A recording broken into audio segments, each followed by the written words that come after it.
네, 오늘 말씀은 신령한 그리스도인의 삶 18번째 시간, 신령한 삶의 실제 8번째 시간으로 길갈라법 2번째 시간입니다. 율법의 정죄와 자유라는 제목을 가지고 함께 오늘 말씀을 나누도록 그렇게 하겠습니다. 대저 의인은 7번 넘어질지라도 다시 일어나려니와 잠언 24장 16절 말씀입니다. 우리는 항상 넘어지는 존재들이고 그래서 넘어질지라도 오뚜기처럼 다시 일어서서 주님을 향해서 우리가 힘차게 달려나갈 수 있는 믿음의 사람이 되기 위해서 우리가 어떻게 넘어졌을 때에 참 쉽게 일어날 수 있고 효과적으로 일어날 수 있는가 하는 것들을 지금 현재 우리가 함께 살펴보고 있습니다. 오늘은 길갈라법 2번째 시간으로 양심의 가책과 자유라는 제목의 말씀을 가지고 우리가 함께 은혜를 나누겠습니다. 자, 구원받은 성도가 죄를 범하면 첫째는 양심의 가책을 받게 되고요. 그다음에 두 번째는 율법의 정죄를 받게 되어집니다. 그리고 세 번째는 사탄의 참소가 일어나게 되어지죠. 그래서 이 세 가지 문제를 우리는 낙법을 통해서 잘 넘어졌다 일어서는 그 낙법을 통해서 해결을 해야 되는데 우리는 그것을 길갈 낙법이라 그렇게 명하였습니다. 자, 율법 아래에 있다는 것과 율법의 정죄는 그 의미가 다릅니다. 흔히 우리가 율법 아래에 있다 혹은 율법의 정죄 이거를 그냥 같은 개념으로 얼버무려서 이해하기가 쉬운데 그러나 사실상은 율법 아래에 있다는 것과 율법의 정죄를 받는다는 것은 분리해서 생각을 해야 돼요. 자, 그러면 율법 아래에 있다는 게 뭐냐? 율법 아래에 있다는 것은요, 율법을 규범으로 세워서 율법 조문을 지키며 사는 것을 의미하는 거예요. 법이 제정되어야 되는 거죠. 법이 제정되어져서 그 법에 제정되어진 조문들을 따라서 행하게 되어지고 그렇지 못할 때 그 법에 규정되어 있는 대로 그에 따른 징계를 받거나 상벌을 받는 것.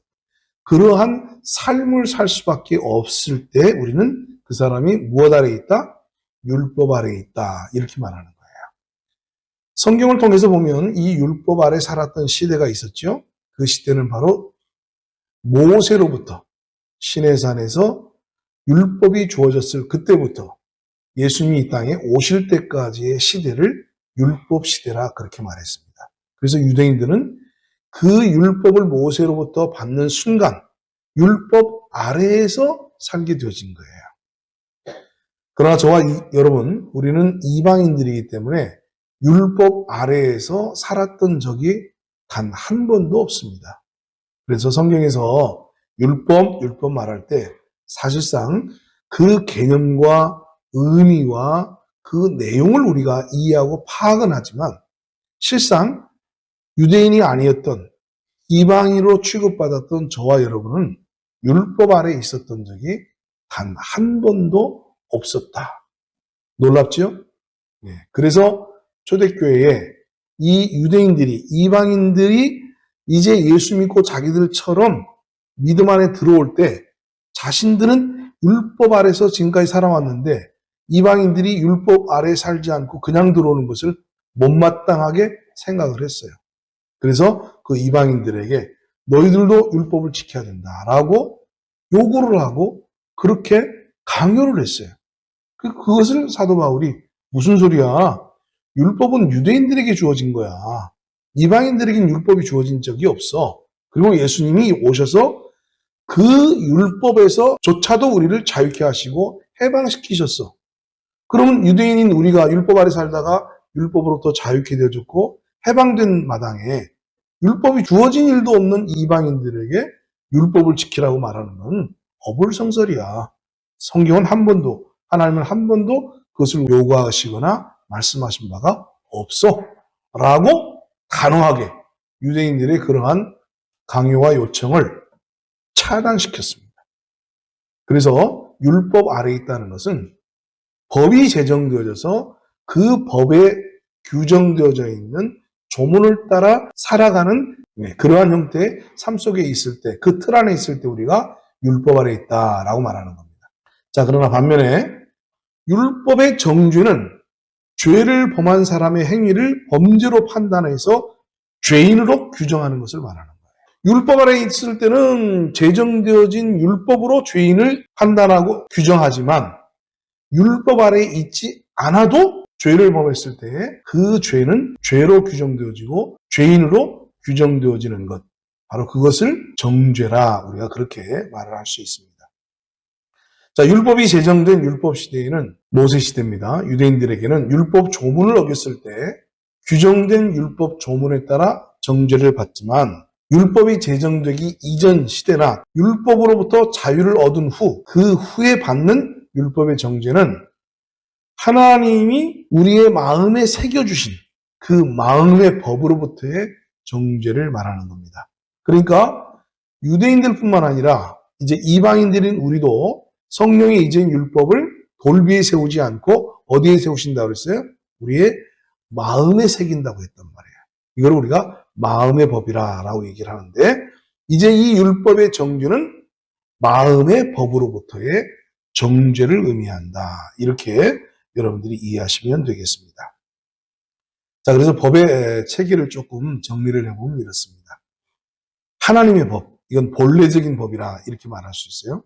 하나님의 법이 가장 최상위 법이고 그 다음이 마음의 법입니다. 이제 우리가 성령으로 말미암아서 우리 안에 새롭게 주어진 법, 그 마음의 법이 두 번째 상위 법이에요.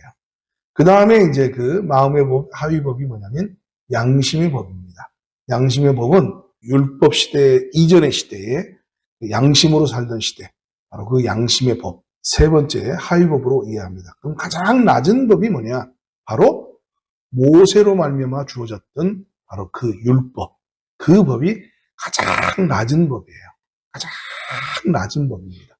그래서 이것이 우리가 법의 어떤 그 개념을 분명히 좀 이해를 하셔야 되는데 이 가장 낮은 법의 율법의 정죄만 정죄가 아니고 양심의 법으로부터 받는 정죄도 정죄요.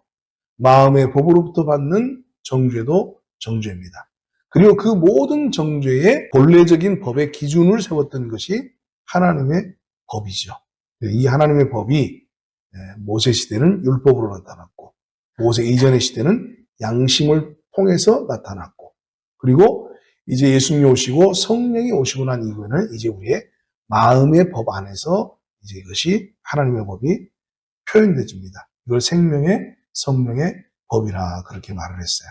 그래서 이렇게 법에 대한 기본적 개념들을 여러분들이 이렇게 쪼개서 이해를 하고 있을 때 성경에서 말하는 법이 과연 이 중에 어떤 법을 말하고 있느냐 하는 것들을 우리가 분리해낼 수 있어요.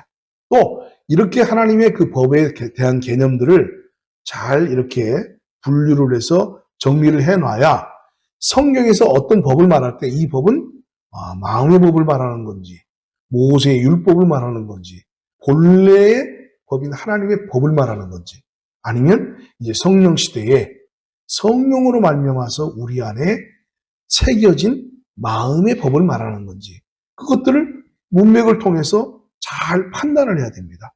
그래야 우리가 하나님이 말씀하신 그 법에 대해서 올바른 이해를 가지게 되어지고 그리고 그 성경 본문을 우리가 제대로 이해할 수 있게 된다고 말해요. 근데 이런 어떤 법에 대한 규정을 분리해서 이해하지 못하면 그냥 법, 율법 그러면 다 같은 개념으로 몰아서 우리가 이해하게 되지니까 어떤 때는 율법으로부터 벗어났다 그러다가 또 어떤 때는 여전히 율법 아래 있는 것처럼 말을 했다가 도대체 법이 이걸 말하는 건지 저걸 말하는 것이 혼돈되진단 말이에요.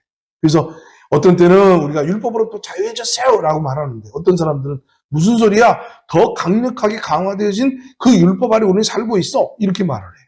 왜? 성경에서 각각 그런 표현들이 있기 때문이에요. 예수님께서 내가 율법을 폐하러 온 것이 아니라 온전케 하러 오셨다.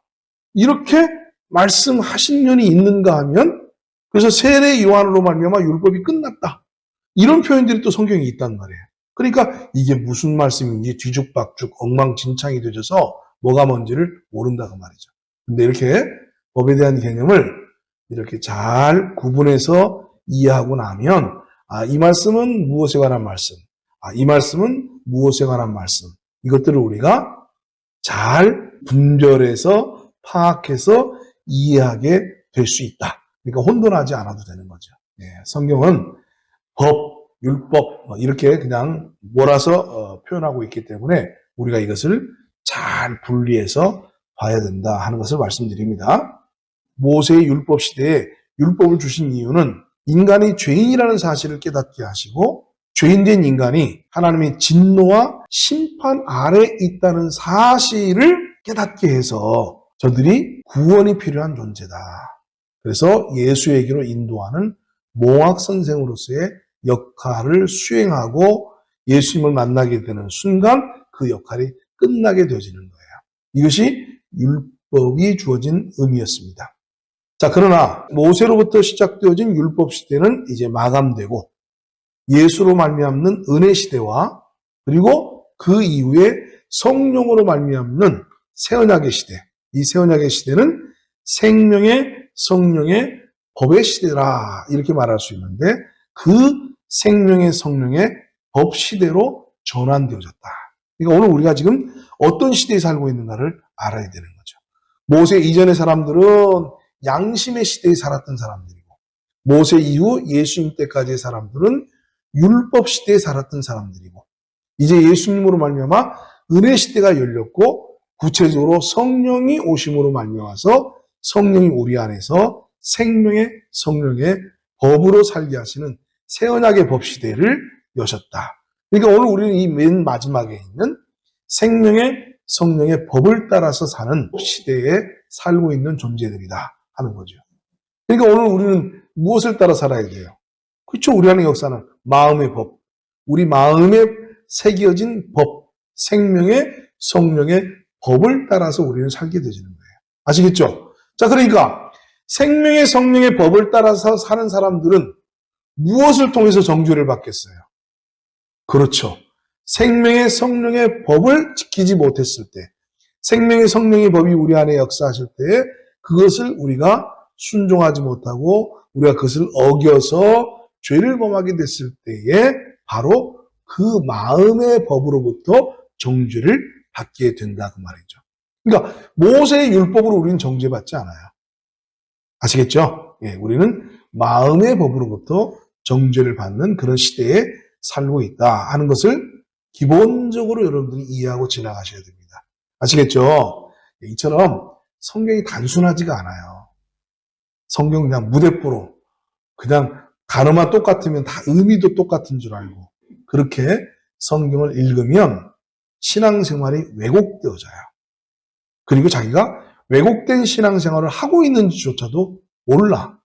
그래서 이런 기본적인 개념들은 정리를 하고 우리가 성경을 읽고 깨닫고 믿음 생활을 바르게 해야 되는 줄 믿으시기 바랍니다. 아멘. 자, 그러나 예수의 십자가와 피는 모세로부터 주어진 율법의 정죄뿐 아니라 우리의 양심과 마음의 법의 정죄로부터도 벗어나게 하셨습니다. 할렐루야. 이게 이제 오늘 우리들의 핵심이에요.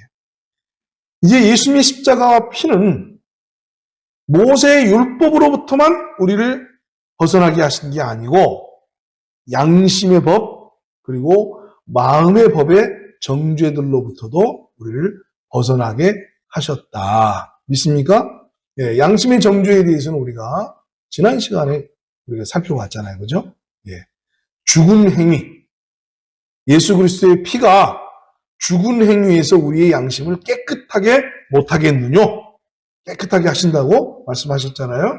그래서 예수님의 피가 양심의 법으로부터 우리를 자유케 해서 양심의 정죄를 받지 않고 그것으로 인한 죄책감을 가지지 않아도 된다는 사실을 우리가 지난 시간까지 살펴본 겁니다. 자, 성도는 예수 안에서 더 이상 죄인이 아닌 의인이 된 줄 믿으시기 바랍니다. 그래서 구원받은 후 그 의인된 우리의 신분을 그 어떤 죄도 박탈하지 못하는 거예요. 이거를 여러분이 잘 정리를 해야 되는데, 자, 오늘 여기서 또 하나 정리해야 될 중요한 사항을 말씀을 드리겠습니다. 신분과 상태는 다르다. 자, 예수 믿은 사람들은 구원을 받았어요. 그죠? 예, 예수 믿고 우리 안에 죄사함 받은 사람들은 구원을 받았어요. 자, 그러면 이제 구원 받은 사람은 제가 묻습니다. 의인입니까? 죄인입니까? 네? 의인이에요. 의인이에요. 네? 예수 믿고 구원 받은 사람은 죄인이 아니에요. 이제 우리는 신분적으로 의인이 되었어요. 이거를 신학적으로 표현하자면 칭의라 그래요. 그러니까 우리는 본래 죄인이고 지금도 죄인의 상태에 머물러 있지만 예수님의 그 십자가와 흘리신 보배로운 피로 말미암아서 우리의 죄를 사하시고 우리를 의롭다라고 칭해 주신다는 거예요. 의롭다라고 여겨 주신다는 거예요. 그걸 칭의라 그렇게 말해요. 의인으로 인정해 주시고 의인으로 여겨 주신다. 그래서 이거를 신분적인 의, 칭의를 신분의 의라 그렇게 말해요. 그러니까 이걸 착각하시면 안 돼요. 상태와 신분의 차이를 이해하지 못하면 자 누가 묻습니다. 당신은 죄인입니까? 의인입니까?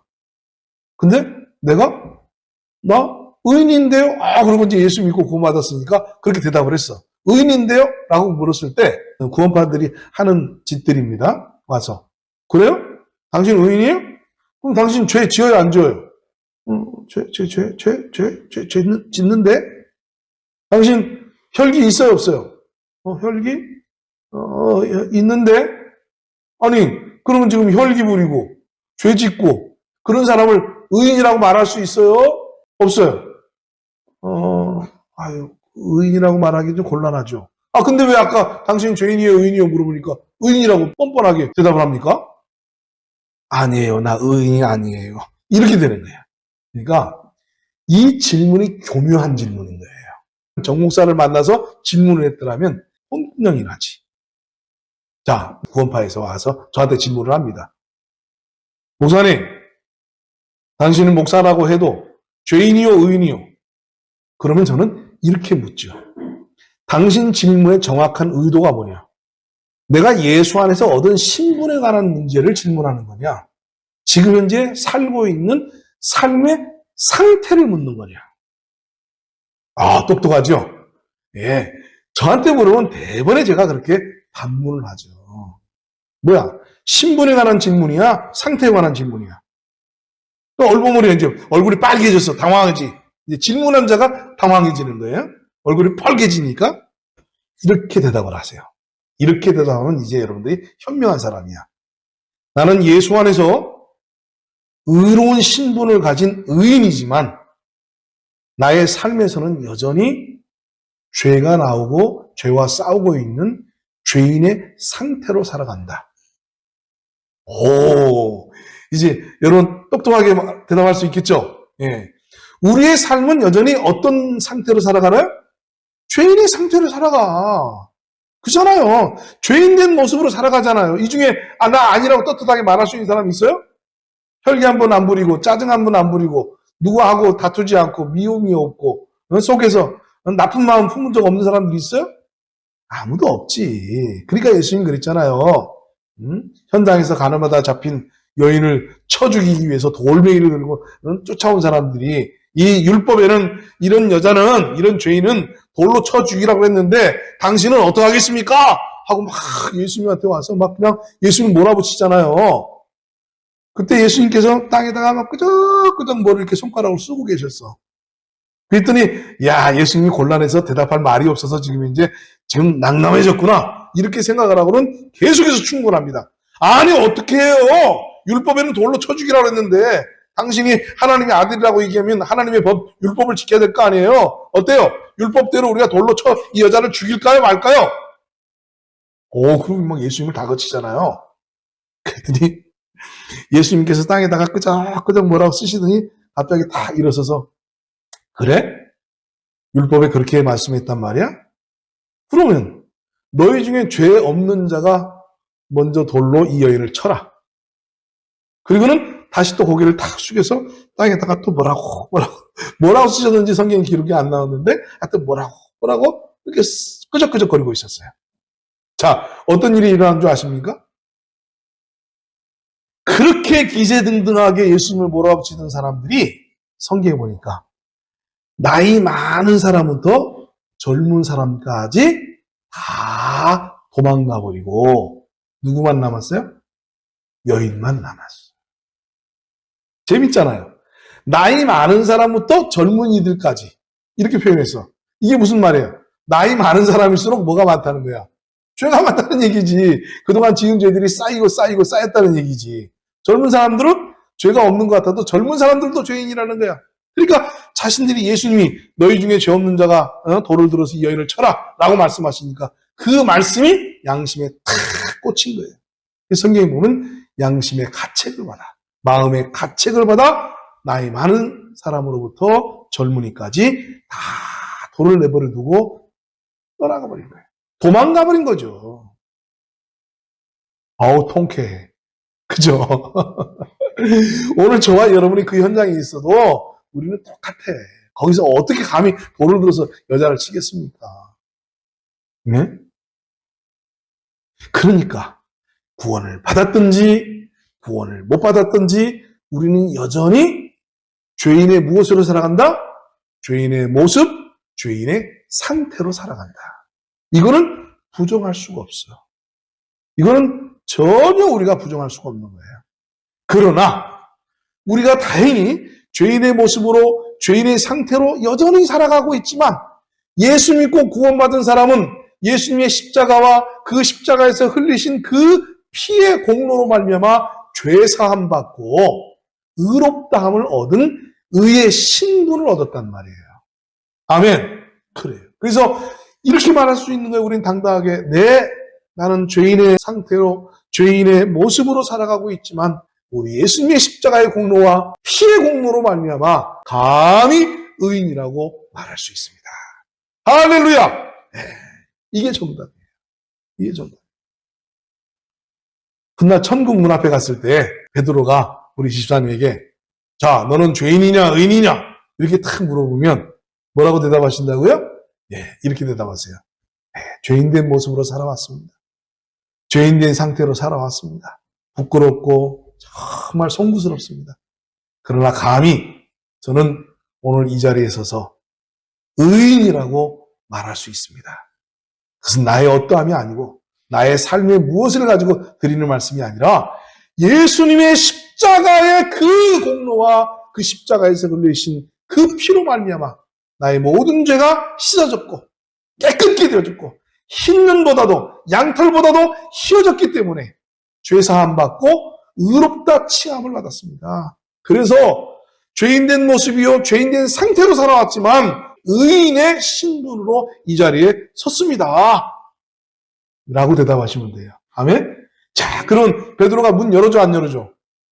안 열어주면 뒤에서 뒤통수를 탁 예수님이 제면서 뭐하고 있어 임마?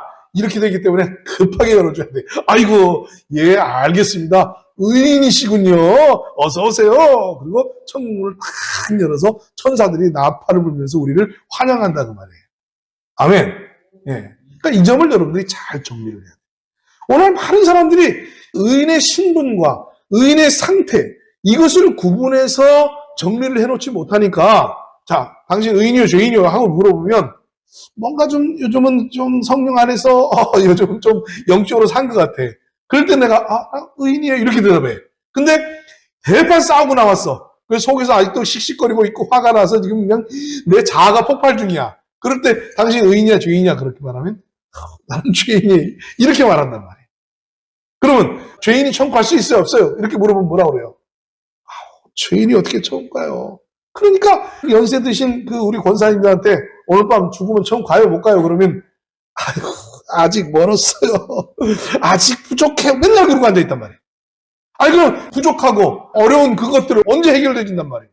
60년 믿어도 부족한 거 70년 믿으면 해결돼요? 80년 믿으면 해결돼요?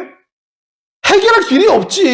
이게 사람으로서는 해결할 길이 없는 거예요. 그러니까 나의 어떠함을 가지고 죄인이다 의인이다 말할 수 없어요. 예수 믿고 구원받은 사람은 의인의 신분을 얻은 사람이요. 예수 믿지 않고 구원받지 못한 사람은 여전히 죄인의 상태와 신분으로 남아있는 거예요. 아시겠죠? 그러니까 예수 믿고 구원받은 사람과 예수 안 믿고 구원 못 받은 사람의 차이는 뭐냐? 죄인된 모습과 죄인된 상태로 살아가는 것은 예수 믿는 사람이나 예수 안 믿는 사람이나 똑같아. 아시겠어요? 다를 게 없어요. 너 구원받았다면서 왜 그렇게 살아? 이 구원하고 우리의 생활하고는 달라. 알지도 못하면 함부로 말하지 마. 구원 받아서도 죄인의 모습, 구원 받아서도 죄인의 상태로 살아가는 거예요. 똑같아. 구원 받은 사람이나 구원 안 받은 사람이나. 그런데 다른 게 뭐야? 너는 구원받지 못했기 때문에 죄인의 상태와 죄인의 모습으로 살아갈 뿐만 아니라 죄인된 신분이야. 근데 우리는 죄인된 모습과 죄인된 상태로 살긴 해도 예수 안에서 의인이야. 의인된 신분을 가지고 있어. 이게 너와 나의 차이점이야. 이렇게 말하는 거예요. 정리가 되셨죠? 네, 정리하셔야 돼요. 이거 정리해야 돼요. 60년, 70년 믿어도 이게 정리 안 돼가지고 따로 국밥이 사람들이 얼마나 많은데요. 답답해. 그래서 어느 교회 가서 제가 이렇게 질문해요. 자, 예수 믿고 구원받은 사람 천국 갑니다. 이렇게 딱 얘기해놓고. 자, 오늘 죽어도 난 천국 갈 수 있다. 자신할 수 있는 사람 손 들어봐요. 그러면 막 대부분 다 손 들어. 예수 믿고 구원받았으면 이제 천국 간다 그러니까 막 손 들어. 자, 근데 죄인은 천국 못 갑니다. 자, 이 중에 죄인들은 손 내려봐. 그러면 눈치 보다가 슬금슬금 한 사람씩 내려. 근데 한 사람 내리는데 누가 내리냐면 장로님이 내리네? 장로님이 내리는데 집사가 또 내려야지? 평신도는 말할 것도 없지? 슬금슬금 손 내리고 여전히 손 들고 있는 사람 몇 사람 안 돼요. 왜? 뭐가 정리가 안 됐기 때문에. 의인의 신분과 의인의 상태. 이거를 정리를 못하고 있기 때문에 그렇단 말이에요. 사실 오늘 이것만 정리해도 끝내도 돼. 그 뒤에 또 복잡한 것들 아직 남아있는데요. 그냥 끝낼랍니다. 이 복잡한 얘기는 다음 주에 연결해야지 뭐. 네? 자, 오늘 말씀 마칩니다. 뭐만 정리하면 된다고요? 자, 율법 아래에 있다는 것과 율법의 정죄가 같다 틀리다? 다르다. 율법 아래에 있다는 것은 율법을 법으로 제정해서 그 법의 조문들을 따라 행하게 된 시대를 우리가 율법 시대, 율법이라고 얘기하고, 정죄는 뭐예요? 각각의 시대마다 양심의 법으로부터의 정죄, 또 율법 시대는 율법으로부터의 정죄, 또 성령 시대는 마음의 법으로부터의 정죄가 각기 있다. 왜? 본래적인 하나님의 법으로부터 지정되는 정죄이기 때문에 본래적으로 있다. 자, 그런데 예수 믿고 구원받은 사람들은 그 어떤 형태의 그 정죄로부터 무엇을 받았다? 해방받았다. 믿습니까? 믿습니까? 그러면 이걸 해방받았는지 안 받았는지를 확인하기 위해서 질문한다고 그랬죠? 당신은 의인입니까? 죄인입니까? 왜냐하면 정죄라는 것은 죄를 지은 사람에게 너는 죄인이다. 너 죄 졌지? 너는 죄인이야. 이걸 정죄라고 얘기한단 말이에요. 그러니까 내가 의인인지 죄인인지 판단을 해야 될 거 아니에요? 자, 근데 이 판단하는 기준은 우리의 죄된 모습이나 상태를 가지고 판단한다? 아니면 신분을 가지고 판단한다? 그렇죠. 신분을 가지고 판단하는 거예요. 아시겠어요? 그러니까 절대로 자신이 어떻게 살았느냐 이걸 가지고 대답하려고 하지 말아요. 사탄은 나중에 이제 다음번에 이제 사탄의 참소에 대해서 말씀드리겠지만 사탄은 바로 이 우리의 생활, 우리의 상태, 우리의 모습을 가지고 자꾸 참소를 할 거예요. 이래도 네가 의인이란 말이야. 그리고 우리를 자꾸 참소해가지고 의인이라고 담대하게 말하지 못하게 한다는 말이에요. 그러나 여러분, 제가 아까 말씀드린 대로 천국문 앞에 베드로 앞에서 대답하는 말이나 사탄이 우리를 참소할 때 하는 말이나 대답은 똑같아. 그래, 네 말 맞더라. 난 아까도 싸웠다. 그래, 네 말 맞더라. 나는 여전히 죄인된 모습으로, 죄인된 상태로 지금 살아가고 있다. 근데 너 그거 알아? 그렇지만 그 모든 죄가 예수님의 십자가에서 흘리신 피로 사해졌다. 그래서 나는 의롭다라고 칭해졌고 의롭다고 여겨져 있는 의의 신분을 얻었다. 그래서 나는 담대하게 뭐라고 말한다? 의인이다. 예수 안에서 의롭게 되었다. 예수 안에서 의인이다라고 당당하게 말씀하시라 그 말이에요.